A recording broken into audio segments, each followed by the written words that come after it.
Buenos días, somos el equipo 9, integrado por Rubén Monzón Zazueta, León Ramos, Cristian Eduardo y López Gárate Jesús Omar. Nos tocó hablar del pensador Carlos Marx, y a continuación, les presentaremos su biografía e ideas políticas. Karl Marx, pensador socialista y activista revolucionario de origen alemán, nació en Treveris, Prusia Occidental, 1818 y falleció en Londres, 1883. Karl Marx procedía de una familia judía de clase media, su padre era un abogado convertido recientemente al luteranismo. Estudió en las universidades de Bonn, Berlín y Jena, doctorándose en filosofía por esta última en 1841. En 1843, se casó con Jenny von Westphalen, cuyo padre inició a Marx en el interés por las doctrinas racionalistas de la Revolución Francesa y por los primeros pensadores socialistas. Convertido en un demócrata radical, Marx trabajó algún tiempo como profesor y periodista. Por entonces estableció unas políticas que obligaron a dejar Alemania e instalarse en la estrecha colaboración intelectual y política de ambos. Fue expulsado de Francia en 1845 y se refugió en Bruselas. Por fin, tras una breve estancia en Colonia, para apoyar las tendencias radicales presentes en la Revolución Alemana de 1848, pasó a llevar una vida más estable en Londres, en donde desarrolló desde 1849 la mayor parte de su obra escrita.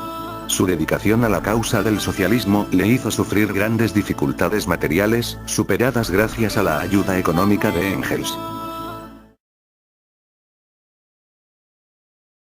Marx partió de la crítica a los socialistas anteriores, a los que calificó de utópicos, si bien tomó de ellos muchos elementos de su pensamiento de autores como Saint-Simon, Owen o Fourier. Tales pensadores se habían limitado a imaginar cómo podría ser la sociedad perfecta del futuro y a esperar que su implantación resultara del convencimiento general y del ejemplo de unas pocas comunidades modélicas. Por el contrario, Marx y Engels pretendían hacer un socialismo científico, basado en la crítica sistemática del orden establecido y el descubrimiento de las leyes objetivas que conducirían a su superación. La fuerza de la revolución, y no el convencimiento pacífico ni las reformas graduales, serían la forma de acabar con la civilización burguesa. En 1848, a petición de una liga revolucionaria clandestina formada por emigrantes alemanes, Marx y Engels plasmaron tales ideas en el Manifiesto Comunista, un panfleto de retórica incendiaria situado en el contexto de las revoluciones europeas de 1848. Posteriormente, durante su estancia en Inglaterra, Marx profundizó en el estudio de la economía política clásica y, apoyándose fundamentalmente en el modelo de David Ricardo, construyó su propia doctrina económica, que plasmó en El Capital.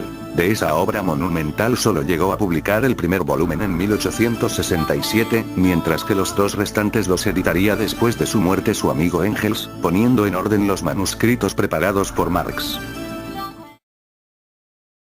Sin embargo, su análisis aseguraba que el capitalismo tenía carácter histórico, como cualquier otro sistema, y no respondía a un orden natural inmutable como habían pretendido los clásicos. Igual que había surgido de un proceso histórico por el que sustituyó al feudalismo, el capitalismo estaba abocado a hundirse por sus propias contradicciones internas, dejando paso al socialismo. La tendencia inevitable al descenso de las tasas de ganancia se iría reflejando en crisis periódicas de intensidad creciente hasta llegar al virtual derrumbamiento de la sociedad burguesa. Para entonces, la lógica del sistema habría polarizado. Durante su juventud, y mientras se formaba en filosofía, Marx recibió la influencia del filósofo alemán predominante en Alemania en aquel tiempo, Hegel. De este autor tomó el método del pensamiento dialéctico, al que, según sus propias palabras, pondría sobre sus pies, significando el paso del idealismo dialéctico del espíritu como totalidad a una dialéctica del devenir constante donde la síntesis, a diferencia de Hegel, no había sido realizada. Además, sigue utilizando el método dialéctico para analizar las contradicciones en la historia de la humanidad y, específicamente, aquella entre el capital y el trabajo. Una interpretación sobre el desarrollo de la obra de Marx, proveniente del francés Louis Althusser, considera que los escritos de Marx se dividen en dos vertientes. Esta interpretación es relevante en la exegética marxista, pero a la vez es muy polémica y pocos autores la mantienen al día de hoy. Las obras de Marx han inspirado a numerosas organizaciones políticas comprometidas en superar el capitalismo.